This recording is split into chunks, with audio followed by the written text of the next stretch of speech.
Hello everyone, welcome to my channel. Today I'm going to quickly show you an idea I have as a paper clips.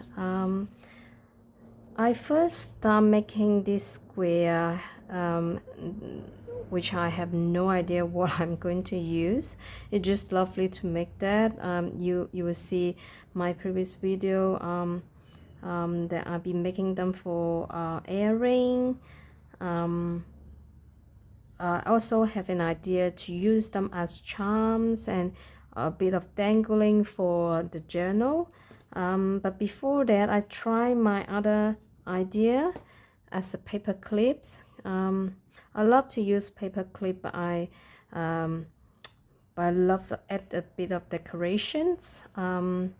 This like a mini slow stitching project which takes like 15 to 30 minutes a day to make this, and you can add all sort of bits and pieces that you won't use in other projects, and I found it quite relaxing to do that because it's small, it doesn't have practical means. You can just relax while doing it. So yeah, so when I sew similar like the sewing this, after I add most of the edges, when you go through the paper clip, you just add a bit of stitches to hold the paper clip so it won't wobbling too much. And after when you're sewing the edges, you can add beads, lace, things like that. Yeah, you can add that it like a ruffle and just stitch through. And after that, you can decide whether you should add some other stuff like buttons or things like that. It may look really nice, just as simple as that. A fiber yo-yo, I really like that. I will make something with this mini yo-yo, but I add button of this few because I don't know, just the idea stuck in my mind. I want to use the button. So this one actually I should put it straight, but doesn't matter. So these two I first want to make as a earring, but after I sew this, I feel it's a bit too big as an earring. So I give her the idea and I start still sewing with this bit, and then sew a button. I make this first and then these two, and you can see a little bit difference is I sew one or two stitches, I think one stitches to hold the other longer side of paper clip. If you can see, this is the longer bits. I add one stitches to hold the paper clips.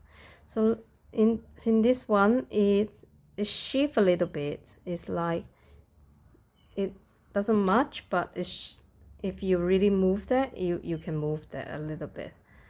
I don't like the see what I mean. I don't like shifting. I don't know why. So I add one stitches to hold the thing so it won't wobble, it won't move at all, so it's pretty stay in where it is. Good boy. Same as this one, I add one tiny stitch here, you can see, so it won't move. So a bit of like a try and error. This one I didn't add any batting or anything to stick on. I just folding it and then use with stitches to hold them together. And these two I add a piece of felt, just normal craft felt, and it's the shades has more sturdiness, So I would suggest anything that's small as it is, you can use without batting, but bigger stuff, anything bigger than that, you better use a bit of wetting or felt to hold the shape. It can be any shapes, heart shapes, square, a circle, and add a bit button, yo-yo, anything, and it works really well. So when you add in a journal, it's really stood out. It's beautiful. Look at that. I didn't make many because one take quite a while. So, but I will sure to make more. And as I make more, I can come back and share with you, you know, some of the idea that how I make them. So that's it for today. Thank you for joining me, and I hope to see you next time. Bye.